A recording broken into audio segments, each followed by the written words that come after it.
View point. ఇది మన కుటుంబాల్లో, ఆఫీసుల్లో తరచూ చూసే విషయమే. ఇద్దరు వ్యక్తులు ఒకే రకమైన ఆహారం తింటారు, ఒకేలాంటి లైఫ్ స్టైల్ గడుపుతారు.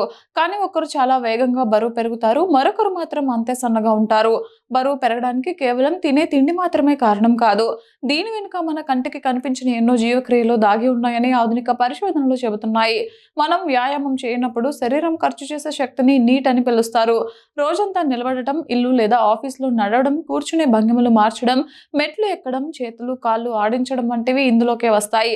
కొందరు వ్యక్తులు తెలియకుండానే రోజంతా ఇలాంటి కదలికలు ఎక్కువగా చేస్తూ ఎక్కువ క్యాలరీలను ఖర్చు చేస్తారు. వ్యాయామం చేసినా మిగతా రోజంతా కదలకుండా కూర్చునే వారిలో ఈ క్యాలరీలు కొవ్వుగా మారిపోతాయి. మన శరీర బరువును, ఆకలిని నియంత్రించడంలో హార్మోన్లు కీలక పాత్ర పోషిస్తాయి.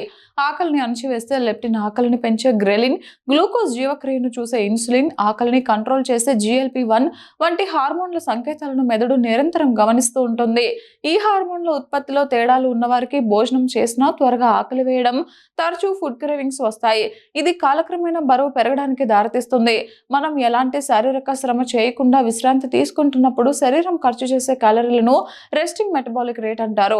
ఇది కండరాల పరిమాణం, వయస్సు, లింగం, థైరాయిడ్ పనితీరు, జన్యువులపై ఆధారపడి ఉంటుంది. శరీరంలో లీన్ కండరాలు ఎక్కువగా ఉన్నవారు విశ్రాంతి సమయంలోనూ ఎక్కువ క్యాలరీలు బర్న్ చేయగలరు. అదే మెటబాలిజం స్లోగా ఉన్నవారు తక్కువ తిన్నా లావు అవుతారు. జీవక్రియలతో పాటు జన్యువులు కూడా ఒక వ్యక్తి లావు అవడాన్ని ప్రభావితం చేస్తాయి. మన శరీరం ఎంత సమర్థంగా కొవ్వును నిల్వ చేస్తుందనేది జన్యువుల వల్ల మారుతుంది. అలాగే నిద్రలేమి కూడా బరువు పెరగడానికి ప్రధాన కారణం. తక్కువగా నిద్రపోయే వారిలో ఆకలి హార్మోన్లు అస్తవ్యస్తమై ఎక్కువ క్యాలరీలు ఉన్న జంక్ ఫుడ్ తినాలనిపిస్తుంది. ఇది ఇన్సులిన్ నిరోధకతకు దారితీసి బరువును పెంచుతుంది.